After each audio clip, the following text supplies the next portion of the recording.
Today on Stu's cookery class, I'm going to be showing you guys how to make these amazing American style pancakes, and I've done mine here with maple syrup and crispy bacon and a knob of butter. So let's get right to it. First, we're going to take 130ml of milk and pour that into a bowl.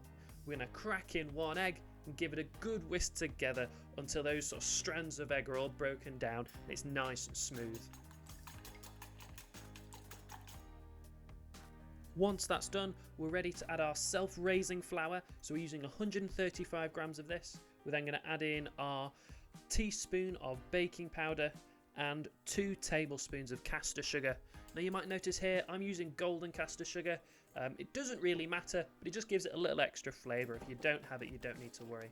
And we're just going to mix this till it's really nice and smooth.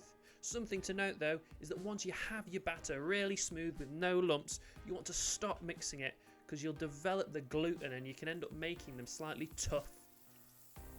I've now taken a little butter, or you could use a teaspoon of oil, in a medium hot sort of frying pan. It's on a medium low heat, and we're going to ladle in our mix. Now I actually found it was easier to use a tablespoon, and you'll see me do that in a moment, but you just want a nice thick layer of batter and you can spread that out slightly.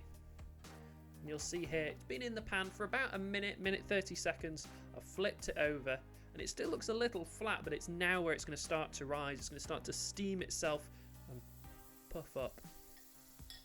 Now my pan's a little hot here. I've just turned the heat down, so when I add my batter in, the pan will cool down with it. But I'm now using a tablespoon, and this just allows me to spread it out with the spoon to sort of mix it round so I don't have to put it into the pan perfectly. Because it is quite a thick batter, it's quite hard to get that really even shape. Now here you can just see me going through and frying off all of my pancakes. Now I flavoured mine with maple and bacon at the end, but you could do sliced banana, you could do toffee sauce, you could even do like a fruit compote, you could do whatever flavours you wanted.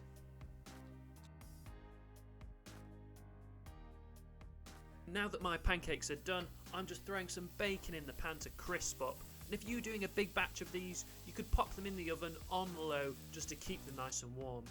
Now I've got my bacon on here and I've drenched it in maple syrup with a knob of butter, and it just tastes fantastic. It's a really rich treat. I hope you liked this video. If you did like it, hit that button, and if you really liked it, consider subscribing. I might not check out my English pancakes recipe or one of my other videos. Thanks for watching.